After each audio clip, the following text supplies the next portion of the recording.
सच्चा है गुरु जी, सच्चा है। सत साहेब आपका प्रणाम स्वीकार, आपके प्रणाम। बोलिए बोलिए। गुरु जी, सिस्टर से आपका बात हुआ था तो सिस्टर ने मुझे कांटेक्ट किया और उन्होंने कहा कि गुरु जी से अगर बात कर लीजिएगा, तो इसके लिए मैंने कॉल किया था। अच्छा, अभी किसने कॉल किया था? अभी कैसा है, हजारों फोन है ना अभी, क्या जी जी समझ में जी आएगा? जी जी। हाँ हाँ ठीक है, जो भी है बोलिए बोलिए। हाँ गुरु जी, मैं आपका सत्संग तो सुन रहा हूँ। हाँ हाँ हाँ, 2 साल हो गए हैं और बहुत सारी चीजें जो पहले समझ में नहीं आ रहा था तो मैं समझ पा रहा हूँ। और आप जितने भी जो वीडियो जो शेयर करते हैं, लिंक शेयर करते हैं, और आप जो हम लोगों के आगे की ओर ले चल रहे हैं, तो गुरु जी मैं तो यही समझ पाया कि अपने स्तर को कैसे ऊंचा कर पाए और इस संसार में मतलब कि सारे चीज को समझते हुए इस संसार से कैसे निकल पाए। तो ये तो समझ नहीं आया हमें, और जो वीडियो वगैरह प्रोवाइड करवा रहे हैं तो उससे काफी मतलब कि हमारा समझ का स्तर काफी बड़ा ऊपर बढ़ा है। ये इसी पे हम लोग लगे हुए हैं। हाँ, ऐसे ये बात ऐसी जल्दी थोड़ी होने वाली नहीं होती।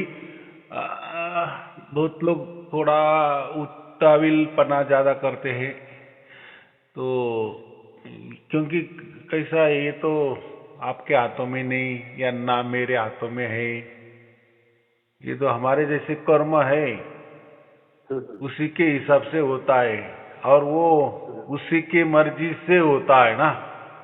जी जी तो हम ऐसी दखल अंदाजी उसमें नहीं कर सकते। उनका कहना क्या है कि बाकी लोगों को कैसा हो गया, जी जी हमें क्यों नहीं हो रहा है। तो अभी देखो, हर एक का नसीब अलग अलग है, हम बोलते हैं ना, हर एक का कर्म अलग है और वो कर्म का हिसाब कोई ये जन्म वाला नहीं होता ना। जी जी हाँ, उसके लिए पिछले जन्म का भी सब काउंटिंग होता है। आप जो भी कर्म करते हैं, आज भी जो कर रहे हैं, वो कोई सारा की सारा आप तो निष्काम कर्म नहीं करते ना, उसमें हो जाता है, उसमें बन जाता है, निष्काम कर्म बन जाता है। वो हमारी भी समझ में नहीं आता। बराबर। जी जी जैसे रास्ते चल रहा है या गाड़ी में बैठे हैं, कोई भिखारी आ गया, हमने 5 रुपए 10 रुपए उसको दे दिए, बराबर। हमारी समझ में भी नहीं आया, हमको लगा चलो मांग रहा दे देंगे बस। तो देखो, आपके जिंदगी में ऐसे अभी ये निष्काम कर्म हो गया। जी जी अभी निष्काम क्यों? तो आपने जो उसको पैसा दिए, 5 रुपए या 10 रुपए दिए, उसके पीछे आपकी कोई कामना नहीं है ना। हाँ, कोई इच्छा और अपेक्षा हमारे अंदर नहीं जगा उसमें।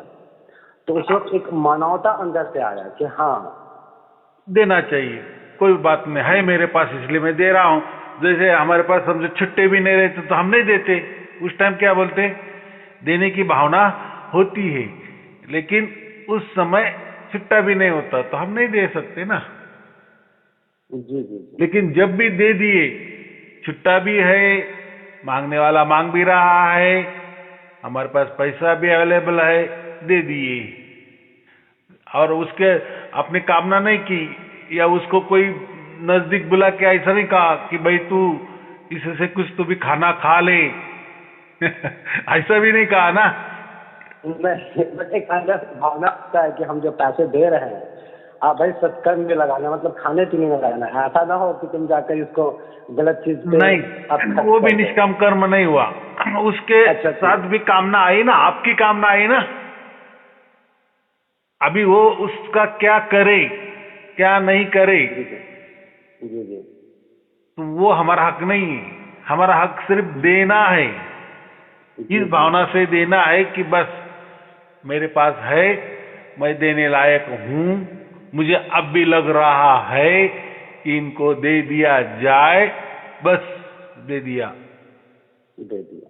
निष्काम का मतलब उस नामों में ही निष्काम है ना, कुछ भी कामना नहीं, कुछ भी कामना नहीं। आपने कहा ना कि उसने कम से कम ऐसा तो भी करना, वो भी एक कामना ही हो गई। जी निष्काम कामना समझ नहीं। गया, समझ गया। हाँ समझ गया। हाँ, तो मतलब ऐसे अंदर से भाव हुआ, मेरे पास है, दे दो। हाँ बस दे दिए, चलते आ गया। फिरते, चलते चलते आ हो गया। गया बराबर। जी जी। कोई हम रास्ते पे चल रहा है, कोई साइकिल पे गिर गया, फटक से हम उसको उठा लिए, उठा उठा लिया। बस चल दिए। तो अभी ये कामों में आपका क्या है, ये निष्काम है ना, निष्काम। तो जी ऐसे जी जी। बहुत छोटे छोटे काम हो जाते हैं हमसे। और ये ऐसा समझो पिछले करोड़ों करोड़ों जन्म से हमारा जो निष्काम कर्म थोड़ा थोड़ा ऐसा बढ़ जाता है, फिर उसके ही मुकाबले हम इस जीवन में उसका ऐसा समझो वो खजाना हमें, या उस खजाने से, वो निष्काम कर्म के खजाना से हमें मोक्ष मिल जाता है। परमात्मा बोला बहुत हो गया, अभी बराबर, अभी अभी देख तेरा मनुष्य जन्म भी आ गया बराबर, और वो जो तेरी कमाई है वो भी मोक्ष तुझे देने लायक बन गई बराबर। जी जी। तो बहुत सारे लोग बोलते हैं कि बहुत सारे लोगों को सारे शब्द की प्राप्ति हो गई। हमने तो आपके 1000 वीडियो सुने, 2000 वीडियो सुने, हमको वैसा कुछ नहीं हो रहा है। जी जी। तो वो भी एक कामना हो गई ना कि दूसरों को हुआ, मुझे जी। क्यों नहीं हो रहा है, क्यों नहीं हो रहा? या खुद को कोस रहा है वो, मैं ये हूं, मैं हूं। भाई आप पापी हो या नहीं हो, जो है वो है ही। क्या आज पश्चाताप करने से कुछ नहीं होने वाला। जी जी। हो सकता है इतने वीडियो सुनने के बाद भी नहीं हो सकता है, कल हो सकता है, 1 बरस में हो सकता है, 10 बरस में हो सकता है या नहीं भी हो सकता है। कम से कम तुझे ये तो समझ में आएगा ना, आ गया कि मोक्ष क्या चीज होती है। और वो मनुष्य जन्म में ही मिल जाती है बराबर। तो परमात्मा का तो सब मालूम है। हो सकता है ऐसा एक टाइम आ जाएगा और आपको वो घटना घट जाएगी, लेकिन आपका उसके उपरांत झुकाव चाहिए कि मुझे मिलना चाहिए बस। आपका जो हट है वो परमात्मा के प्रति करना चाहिए। हाँ, वो बोलता है कि मैंने इतने वीडियो सुने, मेरे इतने दिन हो गए, मुझे क्यों नहीं हो रहा है। तो वो उसने भी अपने क्या बोले बारे मन में झांकना चाहिए कि मैंने ऐसे कितने निष्काम कर्म किए। जी मैं बराबर। समझ पा रहा हूँ, क्योंकि जो प्राकृतिक है वो हमें मौका देता है, लेकिन हम उसको समझ नहीं पाते हैं। और प्राकृतिक ने हमें मौका दिया, वहाँ पे हमने आपका सत्संग सुना, समझ में आया, तो वहाँ पे जो निष्काम कर्म की जो भावना हो रही है वो अंदर से उठती है तो हम क्या करते हैं, उस पर लग जाते हैं। क्योंकि आपने जितने भी जो प्रवचन दिए हैं, तो पहले एक अंधविश्वास था, तो उससे हटके एक विश्वास की ओर आया। तो इस एक स्तर जो है हल्का सा बढ़ा कि नहीं, ये स्तर अगर हमारा बढ़ता है, जहाँ पे आपने जो बताया, जैसे कोई रास्ता पूछ रहा है उसको हमने रास्ता बता दिया, कोई भूखा है उसको हमने हल्का सा खाना अपने में से जो उनको दे दिया, तो ये मुझे समझ में आ गया कि ये जो सत्कर्म जो हम करते हैं, ये हमारे इस मोक्ष में मोक्ष एक के लिए, रास्ता, एक हाँ मोक्ष के लिए एक सीढ़ी है। सत्कर्म अगर हम जो होते हैं हम, वो सत्कर्म का मतलब सकाम कर्म, माने कुछ तो भी इच्छा रख कर हम कर्म करते हैं बराबर। बच्चों को भी हम पालते हैं तो एक हमें वो भी एक सत्कर्म ही है कि वो बड़े होके फिर हमें संभालेंगे। ये सकाम कर्म हो गए ना, उसके पीछे कुछ तो भी कामना है। मैं शादी कर रहा हूँ, उसके पीछे कामना है कि मुझे बच्चे हो जाएंगे बराबर, मेरी पीढ़ी चलेगी। हर इसमें सत्कर्म के इसमें कामना छुपी हुई है, वो कोई मोक्ष वाली बात नहीं। और मोक्ष के लिए सिर्फ और सिर्फ निष्काम कर्म ही चलते हैं, उसमें कुछ भी कामना नहीं होती। मैंने अभी कहा ना, तो लोग तो कहते हैं कि हमने बहुत सारे वीडियो सुने लेकिन मुझे नहीं हो रहा है। तो मैं यही बोल रहा हूँ ना कि हमारे गरीबन में झाको कि हमने ऐसा क्या किए कि परमात्मा की नजर निगरानी हमारे ऊपर होनी चाहिए। तो गरीबार में झांकना चाहिए हर किसी ने, जिसको नहीं हुआ उसको, जिसको हो गया वो बात अलग है। तो हमारे जीवन में निष्काम कर्म बहुत सारे होते हैं, छोटे छोटे होते हैं, उसके ऊपर हमारा ध्यान भी नहीं जाता लेकिन हो जाते। लेकिन वो जो कर्म निष्काम कर्म जो होते उसी के ही हिसाब से हमें मोक्ष मिलता है। बाकी ये सकाम कर्म जो हम कहते उससे नहीं। ये मोक्ष के लिए सिर्फ और सिर्फ निष्काम कर्म का चलन ही काम आता है मोक्ष में। तो ठीक है, मुझे क्या कहना है, नहीं मिला, चलो नहीं मिला तो थोड़ा हमें समझना चाहिए कि मेरे निष्काम कर्म कम पड़ गए, तो उस हिसाब से हम क्या करते हैं। हम तो वीडियो ही सुन रहे तो वीडियो में क्या बता रहा है, जो बातचीत होती है वो उसमें तो यही बताते हैं ना भाई निष्काम कर्म होने हैं। बोलो, उसको जीवन में अप्लाई करना। क्योंकि हमने सत्संग पहले भी हम लोग क्या करते थे, सत्संग सुनते थे, उस पर पहले अमल करते थे। अमल करने के बाद में फिर उसे हमने प्रैक्टिकल में लाया तो समझ में आया। अगर मैं प्रैक्टिकल नहीं कर पाता तो समझ में नहीं आता। तो अब समझ में आ पा रहा है कि निष्काम कर्म जो है, क्योंकि हमने बेसिकली क्या किया कि जब इस सृष्टि में जब आए, आपकी वीडियो से समझ में आया, तो हमने क्या किया, यहाँ पे कुछ बेईमानियां कर रखी हैं। मतलब जो कुछ भी हुई या हमने की तो हम इसमें फंस गए यहाँ पे। और हमारे पास अब एक निष्काम कर्म ही या ईमानदारी जिसे कहते हैं वही करेंगे, तभी हम इस सृष्टि से निकल सकते हैं।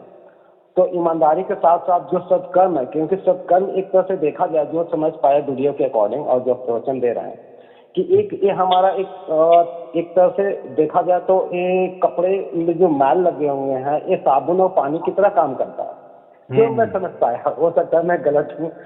तो निष्काम कर्म जो हमने जितनी भी गलतियां की या जो कुछ भी की है, उसको सुधारने का एक हमें मौका मिला या हमें एक अवसर मिला प्रकृति की तरफ से, कि हम इस चीज से जो फंसे हुए हैं, हम अपने द्वारा यानी कि जो कुछ भी हम कर्म कर रहे हैं, इस कर्म से किसी को नुकसान ना हो, उससे भलाई हो, और सब कर्म करते हुए हम इस जो दुनिया में आके फंस गए, इससे हम निकल सकते हैं। जो मैं समझ पाया अभी एकदम बराबर समझ आप पाए, बराबर समझ रहे हैं। और मैं यही बोलता हूँ ना, ये एक दिन का ज्ञान नहीं। देखो अभी बहुत सारे लोगों को सार शब्द भी प्राप्त हो गया है, लेकिन उसके ऊपर ज्ञान कम गिर रहा है। माने ये क्या है, इसके आगे क्या है। बहुत सारी तो ऐसे कहते गुरुजी हमें सार शब्द तो मिल गया, लेकिन हमारा दुख तो कोई कम नहीं हो रहा है।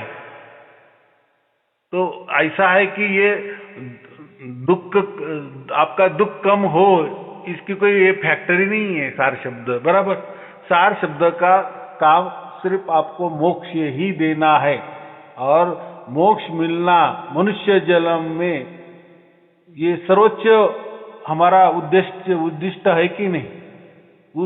देखो मोक्ष के लिए ही हमारा मनुष्य जन्म हमको मिला है, ये लोग समझते नहीं। सब में यही लिखा है ना। ये मैं समझ पाया। दुख का जो कारण पहले मैं समझ नहीं पाता था, अब मैं समझ गया। क्योंकि बेसिकली क्या है कि हमने अपनी इच्छाएं और तीक्षाएं बहुत पाल रखी हैं। अब इच्छा के अकॉर्डिंग मिल जाता है तब तो मुझे सुख होता है, और इच्छा के अकॉर्डिंग हमें नहीं मिल पाता है तो हमें दुख होता है। तो हम क्या करते हैं, इस चीज को फिर हम भगवान पे मतलब थोप देते हैं कि भगवान ने मेरे साथ ऐसा किया, क्योंकि ये गलती हमारा था। अगर मान लिया जाएगा कि मेरे, जो मैं समझ पाया, हो सकता है ग्रुप से मैं गलत हो सकता हूँ, मुझे सुधारिएगा, कि मैं इस तरह से सोचता हूँ कि मेरे जो इच्छाएं हैं बहुत बड़ी है, और मेरे पैकेट में सपोज मान लिया कि 10 रुपये हैं, तो हम क्या कहते हैं कि 10 रुपए के अकॉर्डिंग अगर मैं अपना व्यवस्था कर लूँ, हो सकता है हमारी जिंदगी उसमें अच्छे ढंग से चल सकता है। तो 10 रुपए के अकॉर्डिंग मैं काम करूंगा तो मुझे कहीं पे भी तकलीफ नहीं आएगा। लेकिन जैसे ही 10 रुपए से ज्यादा यानी कि अपनी योग्यता से ज्यादा हमने कोशिश कर ली, तो वहां पे क्या होगा, या तो मिलेगा तो नहीं तो नहीं मिलेगा, और जब मिलेगा तब तो सुख होगा और नहीं मिलेगा तो फिर दुख होगा। तो 10 रुपए जहाँ पे खर्च करने थे वहां पे हमने क्या कर दिया, 100 रुपए खर्च कर दिया, तो रोज यहाँ पे तो दुख होगा ही होगा।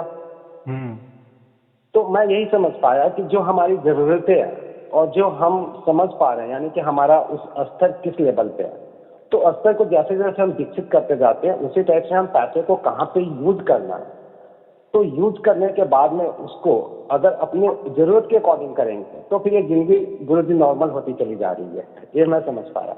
ऐसा है, जैसे हमारी जिंदगी चलती है ना, वो पूरी की पूरी मोक्ष के लिए ही दाव पे नहीं लगानी है। वो एक उद्देश्य है, मनुष्य जीवन में एक उद्देश्य है।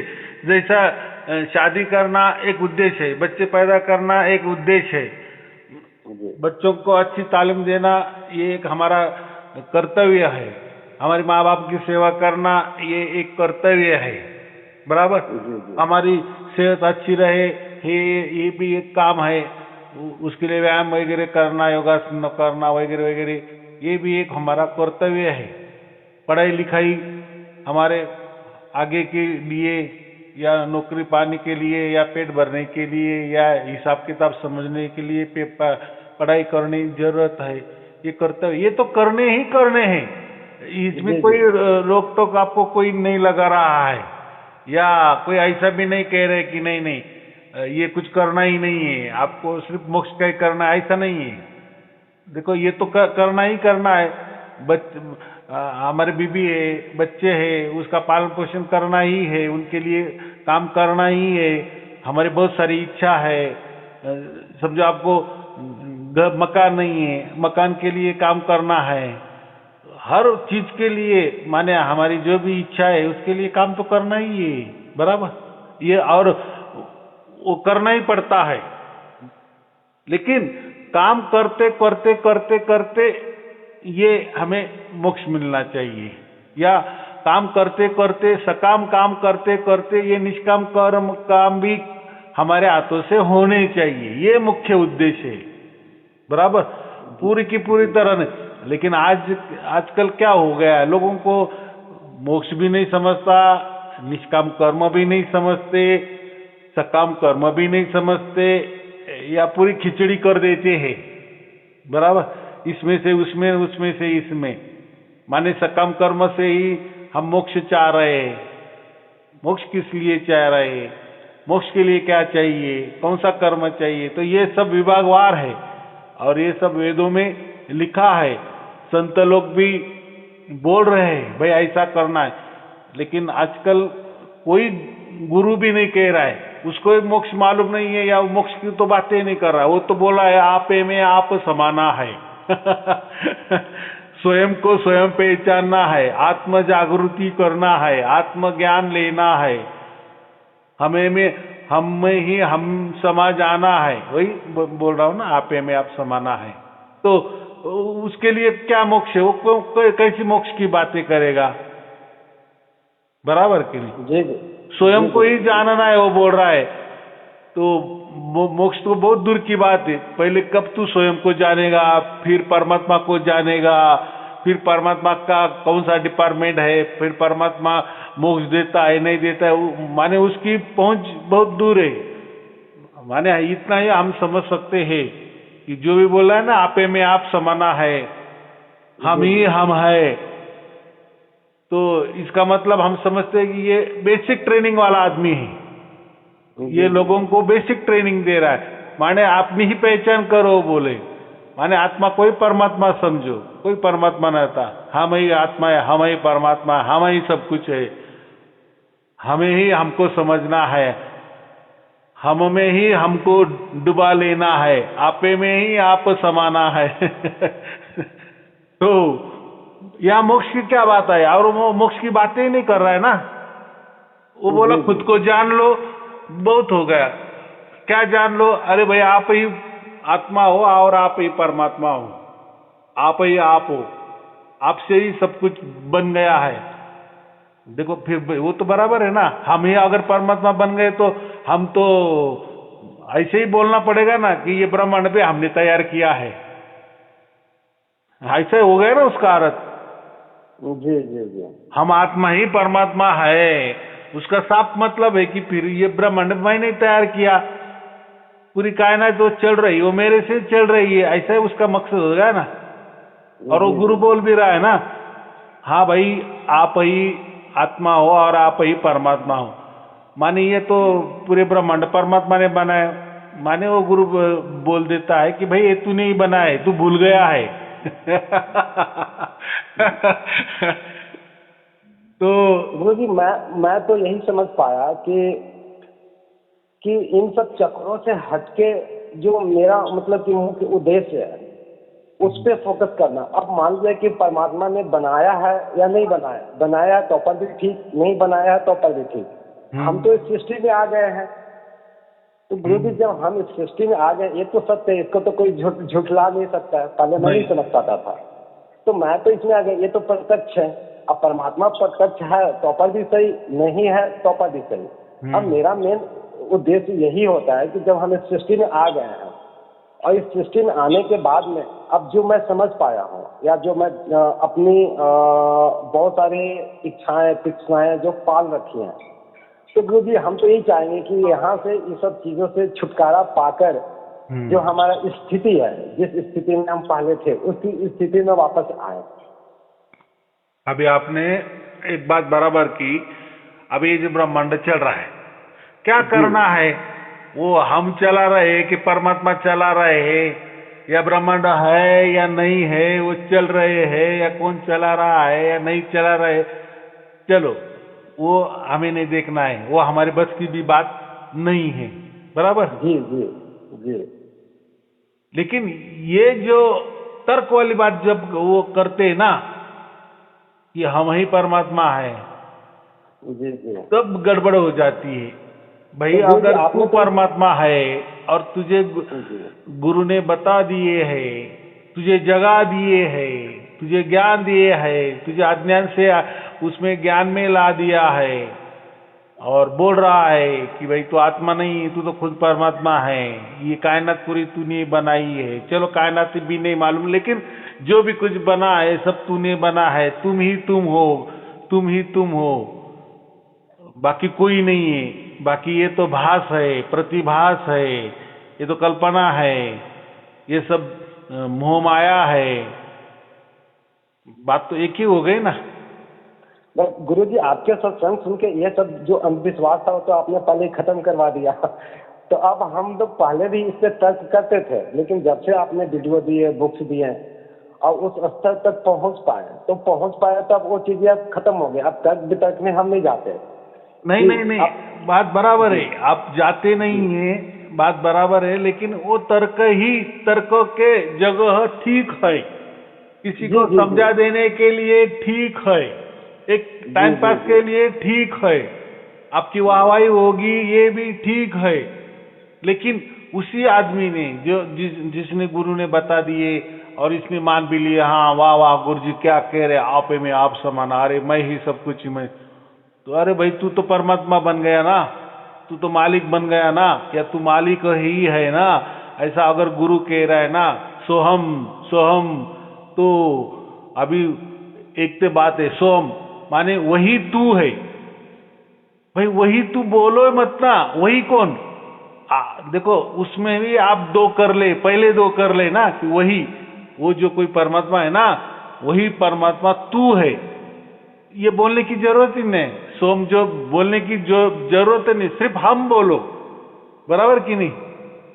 अगर वो बोले कि वो परमात्मा है, माने वो कहीं तभी रह रहा है, कोई तो भी वह माने कोई तो दूसरा, उसका अर्थ ही वो होता है ना कि वो मैं हूं, तो वो माने कोई तो भी दूसरा है और वही तू है। बाद में मेरे पास आ गया, तो वो वह जो है ना वो बोलो ही नहीं, डायरेक्ट बोलो बस अहम, हम ही हम है, बराबर कि नहीं। लेकिन ऐसा है भाई, गुरुजी ने तुझे बता दिए कि भाई तू आत्मा है, और तू ही ब्रह्मांड का मालिक है, तू ही परमात्मा है, तू ही तू है, बाकी कोई नहीं है। बहुत बढ़िया। लेकिन मुझे बात बताओ, जब रात होती है तो फिर हमें नींद क्यों आ रही है? भाई तू ही तू है ना, अब तो तेरी मर्जी चलनी चाहिए ना। कितने दिन तू सोएगा नहीं? है समझ में? जी जी जी। कितना दिन तू भूखा रहेगा? तुझे भूखे ही लगनी नहीं चाहिए ना। अभी तू तो मालिक बन गया ना भाई, तू तो परमात्मा बन गया ना। तो ऐसा खुद को परमात्मा कहने से, सोम सोम करने से, अहम ब्रह्मास्मि करने से, श्योम श्योम करने से कोई शिव नहीं बनता। कोई सोम सोम करके कोई खुद परमात्मा नहीं बनता। भाई रात हो गई, नींद आनी आनी है, और तेरी मर्जी हो ना हो, सुबह तुझे उठना ही उठना है। बराबर कि नहीं? काम करना ही करना है। तेरी शरीर की जरूरत पूरी करनी ही करनी है। तू परमात्मा है, इसका मतलब ऐसा नहीं तू धूप में जाएगा तुझे धूपने लगेगी। तू बोलेगा अभी ये दिन है, रात हो जाए, कुछ भी बदलने वाला नहीं है। बस ये तू मान रहा है सोहम। तू खुद परमात्मा बन गया है। तू खुद को तो कुछ भी मान सकता है। बराबर कि नहीं? मानने से क्या होने वाला है? मैंने 1 किलो जलेबी खा ली तो पेट भर गया? नहीं, जो खाएंगे उनका पेट भरेगा। हाँ, तो मुझे ऐसा ही कहना है ना कि गुरु आप जो बोल देते हैं, सोम सोम का रट लगा देते हैं, तो कब वो परमात्मा बन गया? और बन भी गया, चलो तो क्या फर्क क्या हो गया? उसके जिंदगी में फर्क क्या आने वाला है? तो भाई परमात्मा जैसे काम करना। तुझे तो भूख प्यास भी नहीं लगनी चाहिए, नींद भी नहीं लगनी चाहिए, तो और तुझे दुख भी नहीं आना चाहिए। बराबर कि नहीं? क्यों आना चाहिए? और तेरी मर्जी निरूप तू कहीं भी अभी जाना चाहिए कि अभी तू तो परमात्मा बन गया ना। तो ये बावले बनाने की रीत है। फिर वो लोग कब बोलते हैं? पहले तो बोलते गुरु कर लो, अच्छा गुरु कर लिए, फिर मंत्र देते थे, सोम वाला मंत्र देते हैं, फिर सोम के आगे कोई ओम लगाते, कोई पीछे लगाते, कोई बीच में लगाते हैं। फिर वो सोम ऐसा करो वैसा करो, उसका जाप करो, उसका आजपा करो, कुंभक करो, रेचक करो, क्या क्या नहीं सब करवाते हैं। अर्थ तो वही है ना उसका। अर्थ तो कोई जाने वाला नहीं है। लेकिन उससे क्या हो गया? उससे क्या जीवन में आपका परिवर्तन हो गया? उल्टा प्रकृति आपके ऊपर तो असर तो डाल रही है ना। आपको नींद कैसे आ रही है? फिर कौन डाल रहा है? तो बोलो नींद को भी, भाई मैं परमात्मा हूं, सब मेरी मर्जी के अनुरूप चलना चाहिए। कोई दुख भी आया, भाई तू कैसा क्या आ गया, मैं तो परमात्मा हूं। तो हो सकता है क्या? बस ये खाली पीली मान रहा है। गुरु भी उसको मानने को बाधिल कर रहा है कि भाई तू ही तू है, सब कुछ तू है, तू ही परमात्मा है। तो पागलपना है ना ये। और इसमें चालाकी गुरु क्या करते हैं? भाई मैंने तुझे मंत्र दे दिया, सोम मंत्र दे दिया, तू सचमुच में परमात्मा बन गया है, लेकिन अभी के वक्त तू मोह माया में है, तुझे ये मोह माया छोड़ेगी नहीं। अरे भाई मैं तो परमात्मा बन गया ना, तो माया का असर मेरे के ऊपर कुछ नहीं चलना चाहिए। क्यों मुझे नींद आनी चाहिए? बराबर? क्यों मुझे दुख आनी चाहिए? होने नहीं चाहिए। तो वो चालाकी क्या करते? भाई मरने के बाद तू परमात्मा बन जाएगा। देखो, फिर मरने के बाद मैं अगर परमात्मा बनने वाला हूं और मुझे अभी समझ में भी आ गया कि मैं ही परमात्मा हूं, तो फिर तुम्हारे आश्रम में मुझे क्यों बुला रहे? फिर एक स्टेप के बाद एक फिर आपकी सेवा क्यों करवा रहे? बराबर कि नहीं? तो ये सब आ गए ना उसमें। तो देखो, जो गुरुआ है वो भी क्या बोल रहा है उसको समझ नहीं रहा है, और जो सुन रहा है उसको तो बिल्कुल नहीं समझ रहा है। दोनों भी अंधे, और फिर दोनों भी गड्ढे में गिरने वाले ही है ना। भाई देखो, तर्क की जगह होता है। कई जगह देखो, हमारे जीवन में भी हम व्यापार उद्यम करते हैं, हमारा कारोबार करता है, तो कई जगह तर्क भी काम करता है। तो कई जगह रियल में भी सामना करना पड़ता है ना, वहां तर्क काम में आता है।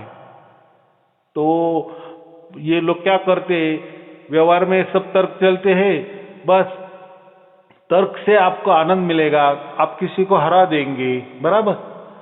लेकिन परमात्मा आपको नहीं मिल सकता तर्क से, बराबर।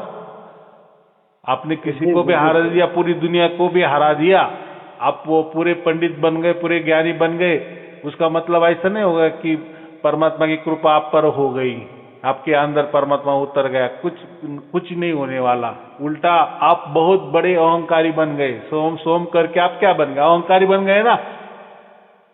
अरे जो बाप है, हाँ, जो बाप है वो बाप है, और बच्चे ही बोल रहे हैं कि मैं ही बाप बन गया, तो कितनी बड़ी गलफत हो गई, कितनी बड़ी गाली हो गई। फिर वो अपने माँ का पति हो गया कि नहीं? तो गलत बात है ना ये।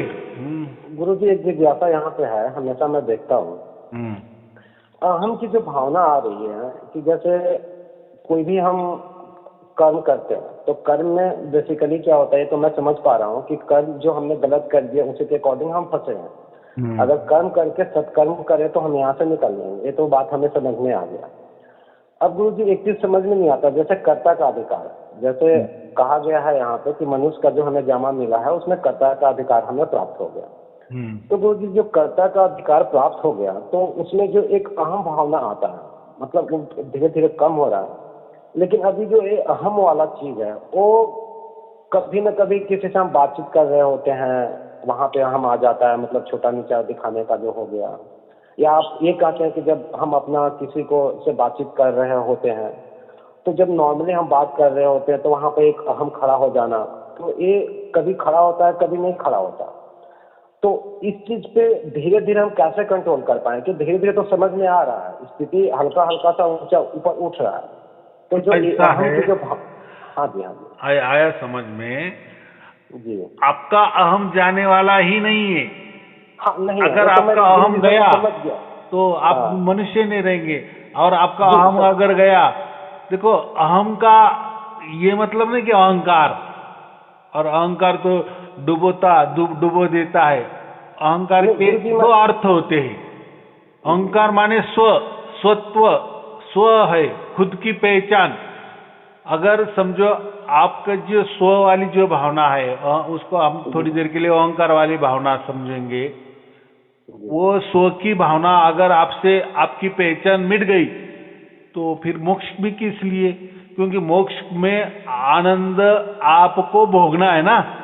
अगर आपका स्व ही मर गया, आपका अहंकार ही मर गया, तो वो आनंद कौन भोगेगा? भाई आपके लिए आनंद है ना।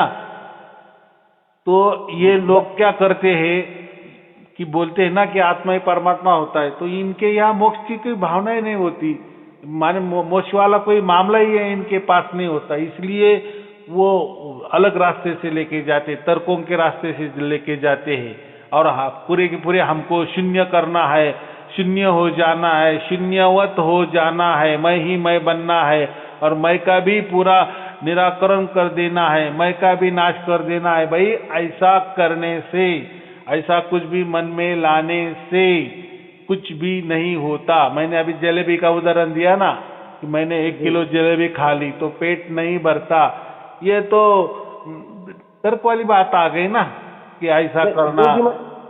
गुरु जी मैं यहाँ पे ये समझना चाह रहा था कि जैसे कर्म, ये मैं जो समझ पाया सत्संग से कि भाई हम जो कर्म कर रहे हैं उसे किसी का नुकसान नहीं होना चाहिए, तो मैं उस पर बात कर रहा था कि अहम का मतलब ये हो गया कि जैसे किसी को छोटा दिखाना, किसी को बड़ा दिखा देना, कहीं पे बड़ा बनने की वो करना, उस वाली अहम की मैं बात कर रहा था। जैसे बातों बात वो अहंकार, उसको अहंकार ही बोलेंगे। और जो आपने अभी शब्द निकालना अहम, ये अहम तो रहेगा ही रहेगा, क्योंकि ये अहम का ही तो, अहम माने स्व की भावना, खुद की भावना, ये तो खुद की पहचान, ये तो रहेगी। क्योंकि मोक्ष में तो ये स्व की भावना माने हम ही आनंद लेंगे ना। अगर हम ही नहीं रहेंगे तो हम कैसा आना? आपका जो प्रश्न है कि अहंकार, उसको अहंकार बोलते हैं, शक्ति का हाँ, मतलब अहंकार किसी को होना, नीचा, हाँ, या नीचा नीचा दिखा हाँ देना, या हाँ अपने मैं आप को ज्ञानी समझ लेना। ज्यादा जी ज्ञानी जी। हूँ, ये हूँ, हाँ वो एक हाँ, मैं अहंकार उसकी हो गया। बात कर। वो हाँ जी हाँ जी। ऐसा समझो कि वो अहंकार इसमें आ गया, व्यवहारिक अहंकार आ गया हमें। जी जी जी जी जी। तो उसकी जगह आप अहंकार की जगह अहम ले लो। अहम तो अच्छा आपको इसको। चाहिए ही चाहिए, और आपका अहम मिटेगा ही नहीं है, क्योंकि मोक्ष किसको चाहिए? आपके अहम को तो चाहिए। अगर जिसको मोक्ष की मालूमात ही नहीं है तो वो तो बोलेगा अहंकार भी नहीं चाहिए, अहम भी नहीं चाहिए, सो भी नहीं चाहिए। वो तो क्या कह रहे सब जीरो कर दो, शून्यवत कर तो दो, ऐसा ही कहे ना। तो तो गुरु जी, जो ये अहम जो हमने खड़ा कर रखा है, जो मैं की जो बात हो रही है, वो तो गुरु जी जैसे वो तो मेरा स्वरूप नहीं है। अहम की जो हम बात कर रहे हैं सत्संग में, तो मैंने यही समझा कि जो हम छोटे, किसी को छोटा दिखाना, चाहे किसी को बड़ा दिखा देना, किसी को मतलब कि ऊंचा कर देना, किसी को नीचा कर देना, तो वो तो गुरु जी उसको आपने अहम वो बोला। तो तो अहंकार गुरु है जी। ना, वो तो षड्रिपुओं में आता है ना। काम, क्रोध, लोभ, अच्छा। मद, अहंकार, वो तो जी षड्रिपु जी। है। लेकिन जीवन जीने के लिए षड्रिपु की भी जरूरत होती है, लेकिन उसका अति नहीं करना, बराबर।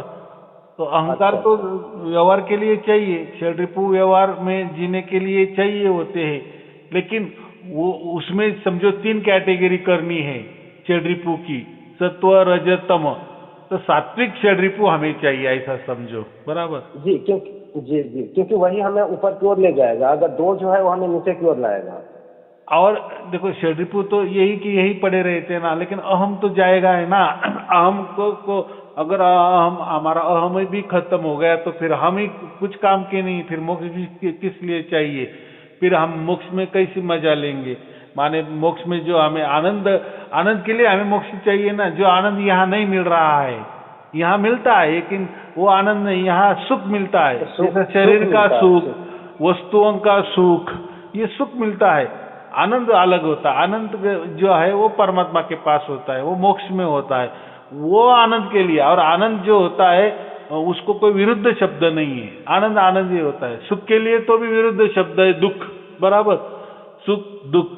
लेकिन वो जो आनंद होता है उसके लिए कोई विरुद्ध शब्द नहीं है, और वो जो आनंद है वो हमें मोक्ष में ही प्राप्त होता है।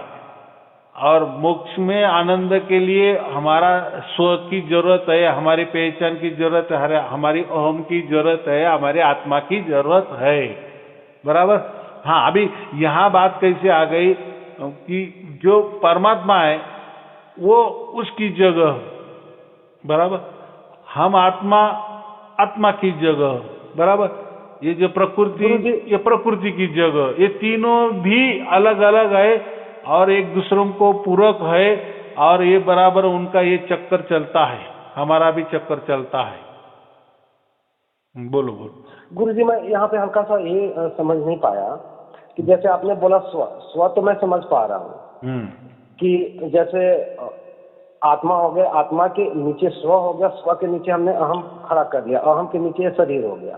पहले मैं अपने आप को पूरा शरीर समझता था, तो अब मैं ये समझ पाया सत्संग से और इसमें कि ये जैसे जितने भी शरीर है वो एक तरह से हमारा निमित्त है। जैसे एक गाड़ी है तो वो एक निमित्त बन गया, और ये इसके पीछे अहम है, अहम खड़ा, जो हम किसी, क्योंकि ये हमेशा खड़ा नहीं होता। अगर मैं किसी से बात कर रहा होता और या कुछ कर रहा तो ये हम खड़ा नहीं होता, लेकिन जैसे ही किसी को छोटा दिखाना होता है या किसी को नीचा दिखाना होता है, या मतलब कि मेरे दरवाजे पे 2 लोग आ गए, एक मतलब कि बड़ा लोग है गाड़ी से उतर के आ रहा है, एक छोटा लोग है, तो वो हो गया। तो हम बड़े की तरफ व्यवस्था करते हैं, छोटे की तरफ व्यवस्था करते हैं, तो वहाँ पे अहम चीज खड़ा हो जाता है। तो अब मैं समझता है कि नहीं, दोनों को इक्वल टाइप से देखना, ये तो मुझे समझ में आ गया।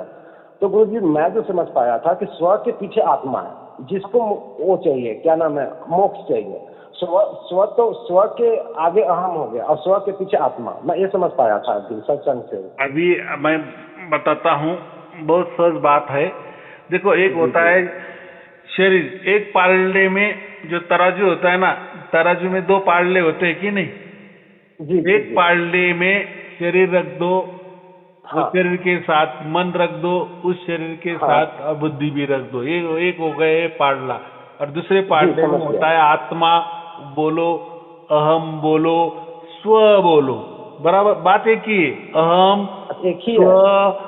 आत्मा एक बाजू है, और ये जो है ना शरीर वाली, मन वाली, बुद्धि वाली, विचारों वाली, ये जड़ है।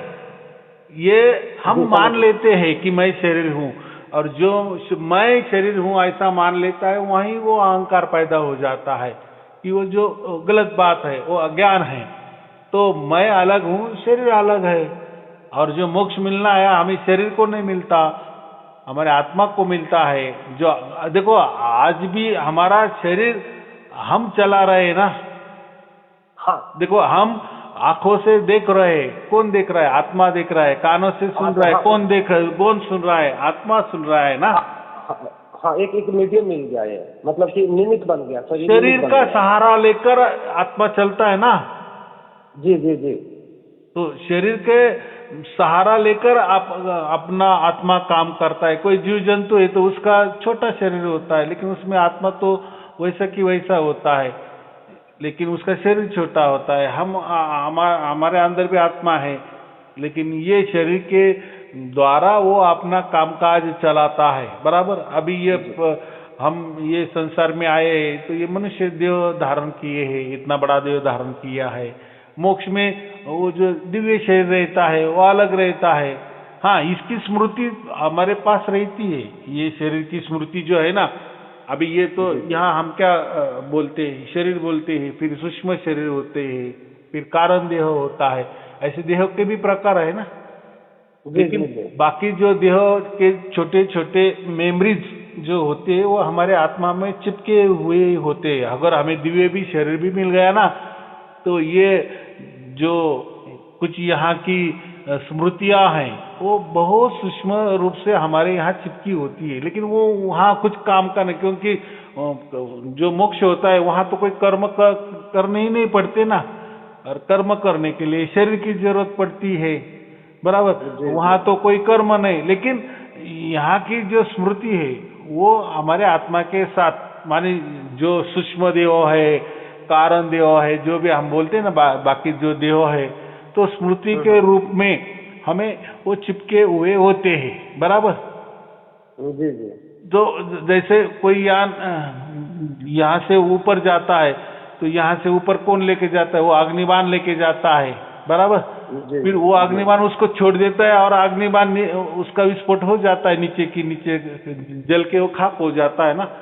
और वो जो ऊपर उसने उसको पुश कर दिया, ढकेल दिया, वो आगे आगे जाते हैं, बराबर। तो फिर वो उनका काम शुरू कर देते। फिर उसमें भी कुछ कोई और कोई यहाँ जो कृत्रिम जो ग्रह तैयार किए होते हैं, छोटे छोटे उपग्रह जो हम बोलते हैं ना, वो छोड़ते हैं। फिर वहाँ वो वापस अलग हो जाते, और वैसे आने की बात फिर वही जो उपग्रह है छोटे छोटे, वो उनका जो काम पूरा हो जाता है, यहाँ से बैठ के रिमोट से, या उनको भी जैसे भी AI के माध्यम से जो भी उनको होता है, तो वो वापस वो जो शटल है उसको लटक जाते हैं आने के लिए। फिर यहाँ से वापस ये जो अग्निबाण जाता है, और फिर वापस वो अग्निबाण उसको चिपका लेता है, और अग्निबाण वापस नीचे आ जाता है। तो ये जैसी प्रक्रिया होती है वैसी ये, जैसे हम वहाँ जाते हैं तो सब कुछ हमारे पास रहता है, लेकिन ये जड़ शरीर तो यही का यही गल जाता है। बाकी छोटे छोटे शरीर होते हैं वो हमें चिपके रहते जब तक हमारा मोक्ष चालू रहता है। अब ऐसा है कि वेदों में मोक्ष की भी अवधि लिखी है। मोक्ष की अवधि कितनी लिखी है? तो जी 31 नील 10 खरब और 38 अरब, ऐसा कुछ तो भी उसमें लिखा है अप्रोक्सीमेटली, माने 32 नील। 32 नील माने वो 32 के 31 के ऊपर आप वो 14 जीरो लगा दो, उतना उम्र हम मोक्ष में रहते हैं। तो अभी वेदों का ऐसा कहना है कि बाद में वहाँ हम भी बोलते हैं कि नहीं, माने वो ज्यादा हो जाता है, जैसा आनंद ज्यादा हो जाता है, तो वापिस हम फिर जो ग्रहों की ब्रह्मांड की परिक्रमा करते हैं कि नहीं अभी यहाँ नहीं, अभी यहाँ जाना, थोड़ा वहाँ जाना, सब जैसा उसके मन में है वैसा वो करता है। अभी वो जो कार्य है पूरी प्रणाली वो जाने, इसलिए हम हाँ ये साधु संत क्या कहते हैं कि हमें अनंत काल के लिए मोक्ष मिलता है। क्योंकि अभी देखो उस जमाने में ये तो वेदों का जो राज है ये तो अब भी खुल गया ना। पहले तो वेद तो देखने को नहीं मिलते थे, लेकिन देखो वेदों में इतना सूक्ष्मता से लिखा है, बराबर। माने अप्रोक्सीमेटली 32 नील वर्ष हम वहाँ रहते हैं। बाद में ऐसे कहते हैं कि आत्मा भी हमारी बोरिंग हो जाती है कि बहुत ज्यादा कुछ भी चीज का आती हो गया जाने के बाद फिर वो घूमना शुरू ही कर देती है, पूरे ब्रह्मांड वो घूमना शुरू कर देती है। ऐसा कुछ तो भी होगा। अभी देखो ना आपने देखा है हमने नहीं देखा है, अभी ये तो पूरी कुंडली है। वेद क्या है? पूरी कुंडली है ना, पूरी ब्रह्मांड की कुंडली है। वो तो कोई एक मनुष्य की कुंडली नहीं है, मनुष्य ने लिखा। हमारे ये ब्रह्मांड का कारोबार कैसा चलता है वो सब उसमें लिखा है ना। वो उसी हिसाब से हम कह रहे हैं। तो वो कुछ भी हो, 32 नील भी कोई कम चीज नहीं है। आप कंप्यूटर में या कैलकुलेटर में वो करो, कैलकुलेटर में नहीं होगा, लेकिन कंप्यूटर में आप उसका हिसाब निकालो। इतने बरस हम वहाँ मोक्ष में रहते हैं। तो वो जाने दो, जो भी है वो जो प्रणाली है वो प्रणाली है, बराबर। वो कोई हमने या तुमने या किसी मनुष्य ने तो नहीं बनाई है, वो तो परमात्मा ने ही बनाई है। लेकिन एक अंदाजा दिया है। वेद क्या होते हैं ये तो वो तो हमें समझ जाते हैं ना, हमारा जीवन क्या है, ये ब्रह्मांड क्या है, ये कैसा कारोबार चलता है, सृष्टि की निर्मिति कैसी होती है, कैसी ढह जाती है, कितने साल तक रहती है, कैसे युग होते हैं, कितने साल तक युग होते हैं वगैरह। अगर ये पूरा जन्म कुंडली, ब्रह्मांड की जन्म कुंडली माने वेद होती है, बराबर। तो वेदों में तो सब कुछ खुला खुला खुला लिखा है। वहाँ वही भी लिखा है कि आत्मा अलग होता है, परमात्मा अलग होता है, प्रकृति अलग होते है, और ये तीनों भी एक दूसरे को पूरक होते हैं, बराबर। ये तीनों के चक्र से बराबर हमारा जीवन भी चलता है। जी जी जी। तो अभी हम किस में? प्रकृति में है, बराबर। जी जी। प्रकृति में है। और अभी और प्रकृति में क्यों है? तो कर्मों का हिसाब के लिए हम कब प्रकृति में आए हैं ना। तो प्रकृति हमसे वो जो कर्मों का हिसाब का जो भी लेना देना है वो पूरा चुकता कर रही है हमसे। जैसे हम पूरी तरह से शुद्ध बन जाते हैं, फिर परमात्मा तो दिखता है। वो तो हमारे अंदर भी है, हमारे शरीर के अंदर भी है। जैसा हमारा आत्मा हमारे शरीर के अंदर, वैसा परमात्मा तो पूरा शरीर चला रहा है। हमारा आत्मा थोड़ी शरीर चलाता है क्या? हमारा आत्मा को थोड़ी ज्ञान है क्या हृदय को कैसा चलाना है, जठराग्नि को कैसा तपाना है? वो हमारा आत्मा थोड़ी काम करता है क्या? वो एक प्रणाली है ना परमात्मा की। जी जी जी। उसी हिसाब से हम कहते हैं कि हमारे अंदर आत्मा भी है और परमात्मा भी है, और जरे जरे में परमात्मा तो भरा भरा पड़ा ही है, बराबर। ऐसी कोई खाली जगह नहीं कि वहाँ परमात्मा नहीं है। तो परमात्मा की प्रणाली सब जगह बराबर काम करती है। लेकिन हमारी जो आत्मा है तो लेकिन हम आत्मा शरीरों का सहारा लेकर ये चलते। तो हम अभी प्रकृति में है, तो प्रकृति में क्यों है? तो हमारा कर्मों का हिसाब हम चुकता कर रहे हैं, बराबर। तो इसमें अगर मनुष्य जन्म में ही अगर हमारा हिसाब मोक्ष वाला हिसाब माने निष्काम कर्म का हिसाब अगर पूरा हो गया, तो जिस दिन पूरा हो जाता है उसी दिन हमें सार शब्द की प्राप्ति हो जाती है, बराबर। वेदों में वैसा लिखा है।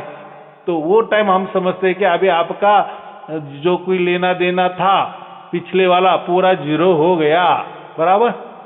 हाँ, अभी ये जो चालू जीवन है आपका, जिंदगी है, वो उतना ही कर्म आपके साथ में है। क्योंकि पूरा अगर ये भी कर्म जीरो हो जाते तो आप तत्काल मर जाते ना। जी जी जी जी।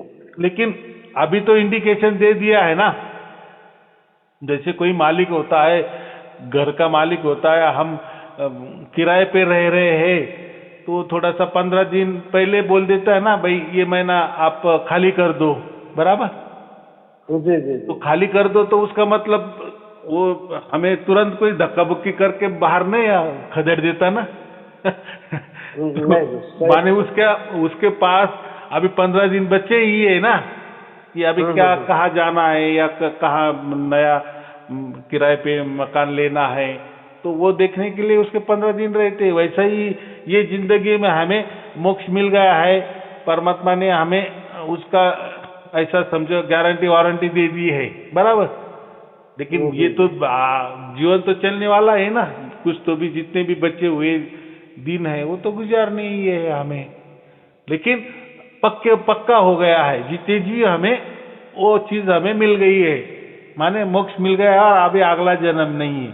और पिछला भी सब पाप जो है हमारे, जो भी है पाप पुण्य जो भी पूरा जीरो हो गया, क्योंकि पुण्य भी बचे तो फिर हमें मोक्ष क्यों, हमें तो फिर वो स्वर्ग मिलेगा या अच्छी जगह मिलेगी, लोकांतर हो मिलेगा ना। लेकिन वो नहीं, वो पाप भी जीरो, आपके पुण्य भी जीरो, सब कुछ जीरो हो गया, बराबर। अभी यहाँ काम कर रहा है निष्काम कर्म, बराबर।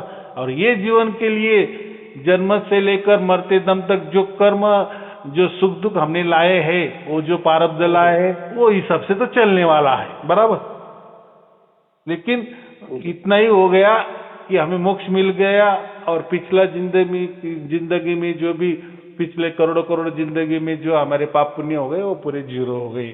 तो अभी पाप पुण्य जीरो हो गए, माने कर्म बचे ही नहीं है तो अगला जन्म कोई मिलने वाला ही नहीं है। तो इसलिए कहते हैं कि अभी तो हमें मोक्ष मिल गया है, तो मोक्ष में तो हम मोक्ष के वहां जाएंगे, तो वहां जन्म मरण का तो चक्कर नहीं। मोक्ष का मतलब ही होता है कि जन्म मरण से छुटकारा, कर्म बंधन से छुटकारा, उसको तो मोक्ष कहते हैं। गुरु जी मैं जो समझ पाया इस वाले में, आपके वीडियोस थे और कुछ वीडियोज आए हुए थे, बुक्स वगैरह भी आपने दिए हमें। तो जो मैं समझ पाया इस वाले में कि जो जितने भी जो बंधन के जो कारण जो मैं समझ पाया वो इच्छा और अपेक्षा है। अगर इच्छा अपेक्षा रहेगा, ये जब तक खत्म नहीं होंगे तब तक हम यहाँ से मुक्त नहीं होंगे। तो मैं इस वाले पे क्या नाम है, सत्संग सुन रहा हूँ, इस पर अमल कर रहा हूँ कि जो भी इच्छा अपेक्षा रह जाएगा तो इच्छा अपेक्षा और एक राग और द्वेष, ये चार चीजें मैं पूरी तरह से समझ पाया हूँ। एक हो गया इच्छा, एक हो गया अपेक्षा, एक हो गया राग, एक हो गया द्वेष, चार चीज। क्योंकि आपने बहुत सारे वीडियोज दिए हैं तो मैं उस पर यही चिंतन मनन करते रहता हूँ। देखो अभी चार, हाँ आया समझ में मुझे, आपको तो सारे शब्द प्राप्त हो गया है, बराबर। अभी तो ये जो आपके जो शेष दिन बाकी जो है, कोई 50 साल होगा, 100 साल, जो भी आपकी जिंदगी में है, मैं उदाहरण के लिए बोल रहा हूँ ना, तो ये तो प्रारब्ध से हमने जो लाए है ना ये जन्म के लिए, वो तो हमें तो सब करना ही पड़ेगा ना, सुख दुख, फिर उसमें राग आए दोष आए, वो परमात्मा वो हमें ये भोगना ही पड़ता है, पूरा चुकता करवा ही लेता है, पूरे तरह से हमें साफ सुथरा बना ही लेता है। वो ऐसा नहीं कहता कि भाई तुझे अभी मैंने मोक्ष दे दिया है, तुझे सार शब्द दे दिया है, तेरे आगे वाले भी सब जीरो, नहीं, वो तो हमें करने ही। और देखो बराबर हमें उस दिन मरण आ जाता है कि तब तक पूरे जो शेष जो हमारे जो अभी थे ना कर्म, जो आपने कहा राग द्वेष जो भी है, इच्छा अपेक्षा, वो सब पूरी करेगा माने ये जन्म में जो भी होने वाली है वो उसका पूरा जीरो करेगा। माने देखो अभी इसमें सुख भी है, दुख भी है, आशा है, अपेक्षा है, तो ये जन्म वाले तो वो तो जो हमारे नसीब में है, जो प्रारब्ध लाए उसमें अगर हमें मिलने वाले हैं तो वो लाभ हमें मिलने वाला ही है, और जो नुकसान होने वाला है वो तो नुकसान होने वाला ही है, क्योंकि वो भी भुगत लेना है हमें, या परमात्मा वो भी हमें चुकता करने को कहता है। अभी इतना ही होता है कि ये शेष जीवन में परमात्मा के नजर निगरानी में हम वो भुगतते हैं, और एक हमें एक ढाढ़स बन जाता है, या हमें एक थोड़ी सी अलग उर्मी आ जाती है, शक्ति आ जाती है कि अरे मेरे साथ तो अभी परमात्मा है, अभी मेरे जीवन का कुछ भी हो जाए मुझे तो परमात्मा उठा ही लेने वाला है, उसके मोक्ष के दरबार लेके ही जाने वाला है। तो ये भी जो हम क्या कहते हैं, ये ताकत भी या ये विल पावर भी कोई कम बात नहीं ना। और दूसरों को तो जिसको सार शब्द प्राप्त ही नहीं हुआ है, परमात्मा ही मालूम नहीं, तो उनको तो बेचारों को तो ये डर ही रहता है ना, हमारा आगे क्या होगा, मर जाने के बाद वो वापस कौन सा जन्म मिलने वाला है, वो उनका जाने, बराबर। लेकिन यहाँ हम सिर्फ सार शब्दियों की बात करेंगे, मोक्ष वाले की बात करेंगे ना। हमारा स्पेशल हम जो संत बने वो सार शब्दी संत बने हैं, मोक्ष वाले संत बने हैं, और उसका ही संगठन हमारा है ना। जी जी जी। हाँ, तो मैंने वही अभी कहा आपको, जो आपके अपेक्षा है जो कुछ उसकी पूर्तता होनी ही होने वाली है, पूरा चुकता होगा, बराबर। और वो परमात्मा की जिम्मेदारी होती है, वो करवा ही लेता है। परमात्मा की क्या प्रकृति है, आपसे करवा रही है ना। आज तक तो आपने जितने भी करोड़ों जन्म लिए हो तो प्रकृति में लिए है ना। जी जी जी। वो तो चुकता करवा देने वाले, उसको भी मालूम होगा कि इसको तो अभी ये तो जाने वाला है। लेकिन पर कोई जो प्रकृति दया माया दिखाने वाली नहीं है, क्योंकि वो देखो ये जो सब है ना, आत्मा हो, परमात्मा हो, ये प्रकृति हो, ये सब न्याय से चलते, माने नियम से चलते, जैसा उनके कर्म के सिद्धांत पर। नहीं, वो नियम उनको दे दिया है। वो ऐसा नहीं कि उनकी खुशमत करो फिर वो हमें वो हल्का करेंगे, ये करेंगे। हाँ, अभी इतना ही हो जाता है। अभी समझो आपकी 50 साल की उम्र हो गई, बराबर। अभी आपको सारे शब्द मिल गया और 50 साल आपके बाकी है, बराबर। तो बहुत सारे क्या हो जाता है कि ऐसा समझो कि अभी तो परमात्मा की नजर निगरानी में सब कुछ हो रहा है। अभी ये 50 साल में तुम्हारे सब जो सुख दुख है वो तो मिलजुल के है ना। तो मिलजुल के रहते, वो हर घंटे में मिलजुल के, हर सेकंड में मिलजुल के, हर दिन मिलजुल के है, हर महीने मिलजुल के है, या हर साल मिलके जुल के है। वो तो सब खिचड़ी है, आपको नहीं पता कि कल का दिन क्या है। तो परमात्मा इतना ही करता है कि अभी ये तो 50 साल का है ना, अभी इसमें थोड़ा ताकत अच्छा है, तो अब जो आगे वाले जो दुख है ना वो अभी डाल देता है, ताकि अभी इसकी जो जैसे ये दुख भोग लेगा पहले से ही, अभी इसके अंदर ताकत है और इसको विल पावर भी इसकी अच्छी है, तो पूरे दुख क्या करता है, वो आगे वाले थोड़ा सा जल्दी भोगने को बोल देता है। तो फिर आगे फिर क्या बचता है, सुखी सुख बचता है ना। कम से कम मरते टाइम तो कम से कम हम सुख में तो जान हमारे माने परमात्मा हमारी जान लेके जाएगा, या हमें तो फिर अच्छा लगेगा। तो ये थोड़ा सा यहाँ वहाँ हो सकता है। अभी देखो, इसमें कोई परमात्मा कोई हेरा फेरी नहीं कर रहा है, ये सिर्फ आगे पीछे कर रहा है हमारे कर्मों का, बराबर। उसमें हमें कर्मों में कोई छूट नहीं दे रहा है, वो कोई कम ज्यादा नहीं कर रहा है, लेकिन इतना ही कर रहा है कि अभी इसकी ताकत अच्छी है, ये सहन करेगा, तो वो जो पिछला जो दुख है थोड़ा सा पहले डाल देता है, अब भी डाल देता है, ताकि हम फिर वो दुख, फिर लोग बोलते हैं ना, अरे ये तो क्या जो भी आदमी ज्यादा ही भगवान का करने लगता है, परमात्मा का करने लगता है, तो वो तो ज्यादा दुखी हो जाता है। पहले तो हम मस्त पैकी खाते पीते थे तो हमें कोई दुख नहीं था, ये क्या बला आ गई, उल्टा हमें दुख ज्यादा। लेकिन वो परमात्मा की सोच है। अगर आपको नहीं लग रहा है वैसा, तो परमात्मा बोलेगा ठीक है भाई, जैसा ही चल, वो तो चलने वाला है, वो खिचड़ी में जैसा सुख है दुख वो तो चलने वाला है। लेकिन वो परमात्मा थोड़ा उसके हिसाब से हमारी कैपेसिटी देखकर, देखो हमारा तो पूरा की पूरा वो तो जानता है ना, तो हमारी कैपेसिटी देखकर थोड़ा क्या करता है कि चलो थोड़ा इसको दुख ज्यादा दे दो, माने जो आगे वाले जो दुख है वो अब भी दे दो, ताकि बाकी फिर सुख ही सुख रहेगा। ऐसी उसकी सोच होती है। अगर हम पूरी तरह से परमात्मा को शरण में गए ना, तो चलो परमात्मा तेरी मर्जी, तो बहुत अच्छी बात है। लेकिन हमने अगर बोल दिया ये क्या परमात्मा, नहीं नहीं वो मुझे दुख भी चाहिए और सुख भी चाहिए, तो ठीक है, फिर तेरे जैसे नसीब में है वो। तो मुझे इतना ही कहना है कि ये थोड़ा छोटा मोटा काम परमात्मा कर सकता है, लेकिन सिर्फ आगे और पीछे थोड़ा, बराबर। अपना मन देखकर, अपनी कैपेसिटी देखकर, बच्चे का क्या है, माने कितना वो सहन कर सकता है, नहीं कर सकता है, वो तो उसको तो सब समझता है ना। ऐसा बोलो। हाँ गुरु जी, ये तो मैं समझ पाया कि जो मतलब कि जिनको मोक्ष मतलब कि में मतलब लगे हुए हैं, गुरु जी जो मिल गए हैं, जो आपने बताया कि वो गुरु जी हैं, वो मतलब कि शब्द ही। तो गुरु जी मैं ये हल्का सा समझ पाया कि जैसे ये 4 चीज है, और ये जो शरीर है, जो जामा मिला हुआ, जिसके थ्रू हम मोक्ष की प्राप्ति कर पाएंगे, क्योंकि ये जामा खत्म तो मोक्ष भी नहीं मिलने वाला है। तो गुरु जी मेरा एक हल्का सा जो अभी चिंतन और मनन जो चल रहा था, ये 4 चीज पे चल रहा था, राग द्वेष इच्छा और अपेक्षा। क्योंकि ये जब तक नहीं छूटेगा, अगर इसके पहले अगर शरीर छूट जाता है, अगर ये 4 चीज रह जाए, तब तो वो जामा मतलब कि फिर कुछ का मिलेगा, यानी शरीर मिलेगा।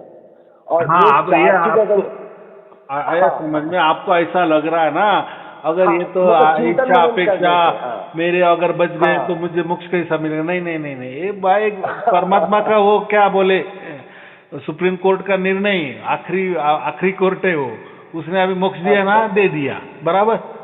तो आपकी इच्छा हो अपेक्षा वो पूरा यहीं दे भी देगा, भुगता भी लेगा, आपको पूरा क्लीन, निर्मल, स्वच्छ, पवित्र, दिव्य मतलब बना के ही शरीर आपको का वो लेने वाला है। लेकिन ऐसा नहीं है कि मोक्ष दे दिया और आपके तो बहुत सारे दुख बाकी रह गए, आपको फिर मोक्ष नहीं मिलेगा, आपको आगे वो दुख वाला जीवन या सुख वाला लोकांतर मिलेगा, ऐसा नहीं। जिसको भी सार शब्द प्राप्त हो गया है उसके लिए अभी हिसाब किताब जीरो, बराबर।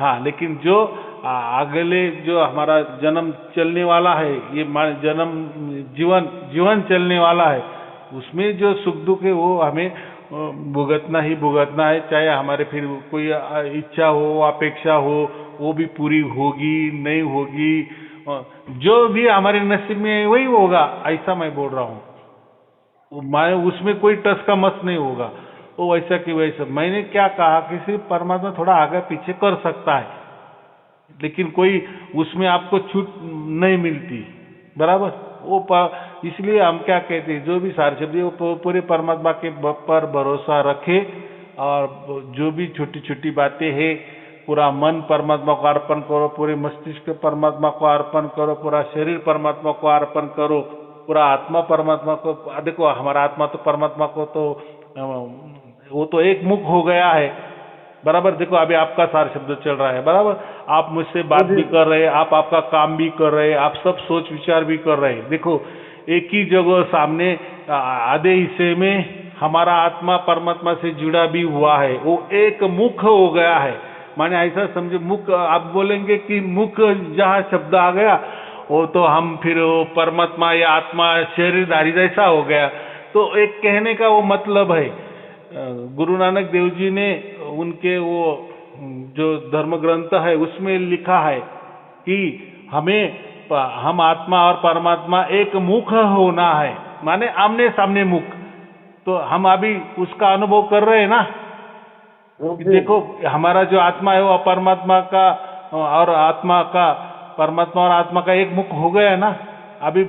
माने हमारा आत्मा परमात्मा का जो अभी रिलेशन चल रहा है, जो अभी उसका जुड़ाव हो गया है, जो वो योग हो गया है, हम उसका भी अनुभव कर रहे हैं। और यहाँ हमारा संसार भी चल रहा है, हम बातें भी कर रहे हैं। हमारा देखो संसार तो ये तो मन से चलता है ना, ये भी काम हो रहा है और वो भी काम हो रहा है, दोनों साथ साथ आप देख रहे हो ना,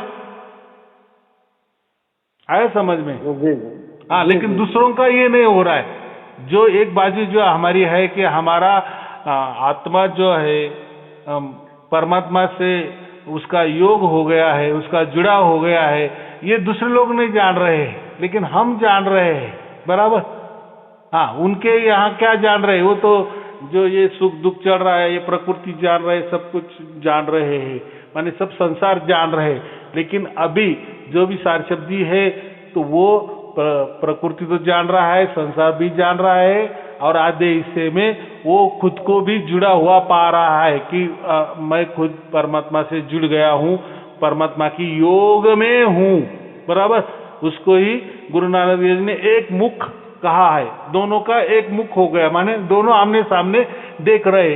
तो दोनों आमने सामने देख रहा है माने एक दूसरे को देख रहे। तो ऐसा समझो, हमारे आत्मा को परमात्मा दिख रहा है, परमात्मा को हमारा आत्मा दिख रहा है, इसलिए उसको एक मुख कहा है। अभी यह देखने की बात माने ऐसा हो, बोलने का एक ढंग है, क्या है? हाँ। बोलने का एक ढंग है कि वो एक मुख हो गए, माने ऐसा कोई नहीं कि आत्मा परमात्मा का बन गया, परमात्मा आत्मा बन गया, ये बात नहीं है। एक मुख हो गए माने आमने सामने है, माने योग हो गए, दोनों का जुड़ाव हो गया, बस ऐसा भी समझ। चलो, और कोई पूछना है? नहीं गुरुजी, यही एक था कि अब मैं समझ पाया कि उनकी प्रणाली है, जो 4 चीजें जो रह गए हैं हमारे में, जैसे कभी यहाँ भाव उठ गया, कभी कर्ता का भाव उठ गया, चाहे राग द्वेष की जो हम बात कर रहे हैं, क्योंकि कर्ता के भाव जब आता है तो राग द्वेष उत्पन्न हो जाते हैं। मिल गया तो सही, नहीं मिला तो फिर हो जाता है। वो तो सब आपने जन्म हाँ, लिए उस वक्त जो प्रारब्ध लाए थे उस हिसाब से चल रहा है। तो ऐसा कोई आपके नए भाव निर्माण नहीं हो रहे, वो होने वाले थे, इसलिए आपको लग रहा है कि अरे ये मेरा भाव निर्माण हो गया, अरे ये मेरी अपेक्षा बढ़ गई, अरे ये मेरी अपेक्षा घट गई। ये तो आपके प्रारब्ध में लिखा है ना, तो उसमें अभी ज्यादा ये नहीं देना।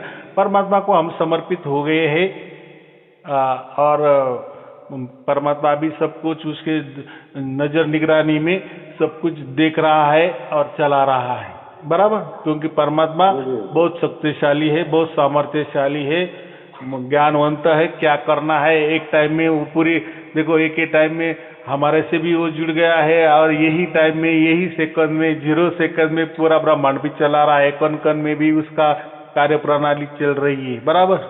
और हमारे आत्मा को भी उसने साथ लिया है, माने उससे भी योग किया है, जुड़ाव किया है, माने हमारी और परमात्मा दोनों में मकरतार जुड़ गई है। तो ये थोड़ा सोच समझ के चलना, ज्यादा शब्दों के ऊपर जाना नहीं है। तो मैंने कहा कि हम एक मुख हो गए हैं, जीते जी हो गए हैं, और वो एक मुख का हम अनुभव भी ले रहे हैं, बराबर। जी जी। चलो ठीक है, आपको और आपके परिवार के लिए शुभ आशीर्वाद, मंगल आशीर्वाद। सत साहेब जी, सत साहेब जी, सत साहेब जी।